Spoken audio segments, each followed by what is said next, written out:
নমস্কার বন্ধু।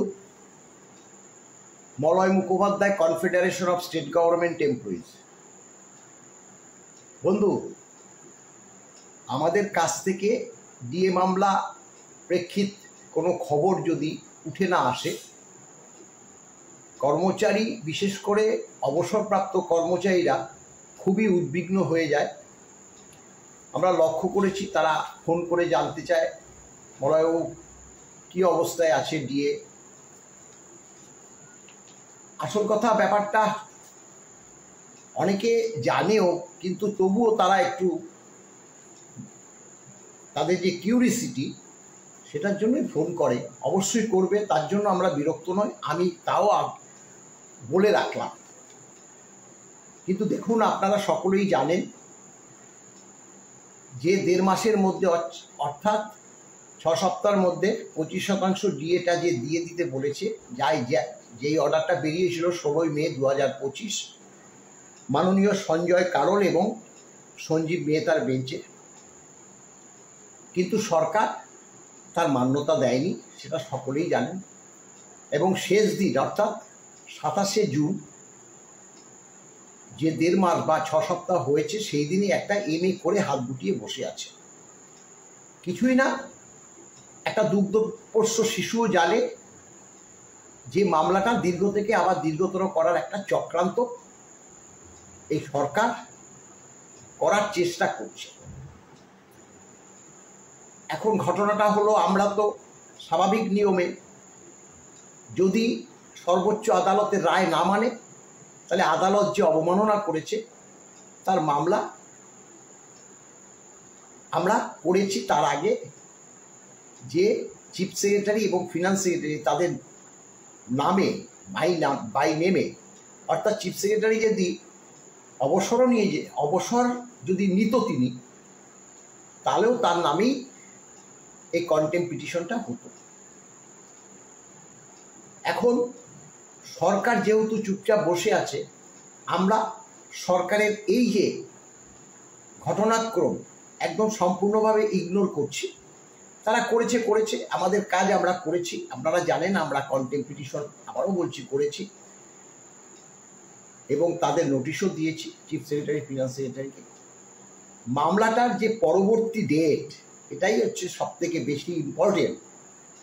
আপনারা জানেন যে 25% আগে দিয়ে দিন সরকারি কর্মচারীদের। আপনাদের বক্তব্য আমি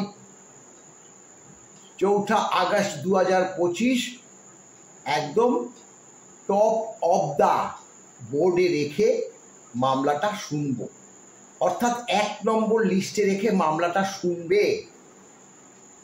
অর্থাৎ এই যে বার্তাটা অর্ডারে লিপিবদ্ধ পর্যন্ত আছে, স্বাভাবিকভাবে আমরা ওই দিনটি জন্যই অপেক্ষা করছি, অর্থাৎ 4 আগস্ট 2025।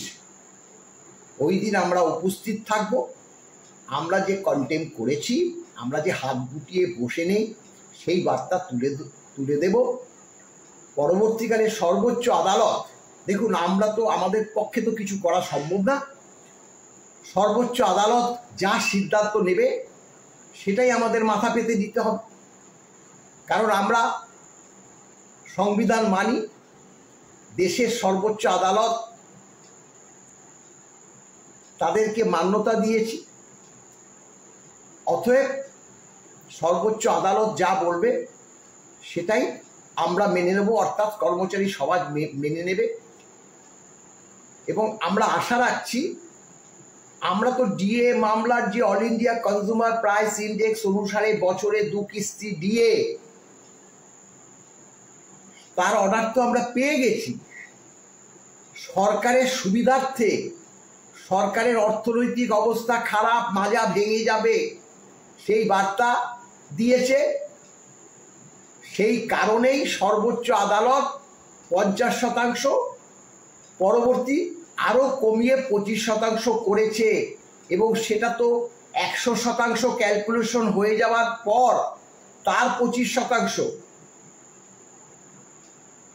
অর্থাৎ আমাদের অর্ডার কিন্তু all India consumer price index অনুসারে হয়ে গেছে। এবং অনেকে জিজ্ঞাসা করে যে আমরা তো বকেয়া ডিএতে পাবো, all India consumer price index অনুসারে বলছে।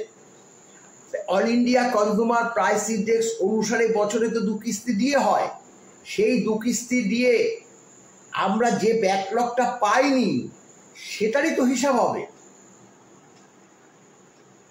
আমাদের তো মানে গ্যাজাখুরি দিয়ে 10 মাস 20 মাস 25 মাস 40 মাস মেরে দিয়ে যে টানে না, ওই 125-এর যে টেনে যে তোমরাও বাবা 125 পেয়ে গেছো, সেন্ট্রাল গভর্নমেন্ট পেয়েছে, আদার স্টেট গভর্নমেন্ট পেয়েছে, তোমরাও পেয়েছে, বলে না যে আমরা 125 দিয়ে দিয়েছি। আমরা কি গর্ধব? সরকার চালাক? হ্যাঁ। অতএব আমরা all India consumer price index অনুসারে বছরে 2 কিস্তি ডিএর অর্ডার আমাদের হয়ে গেছে, এটা কিন্তু আপনারা মনে রাখবেন।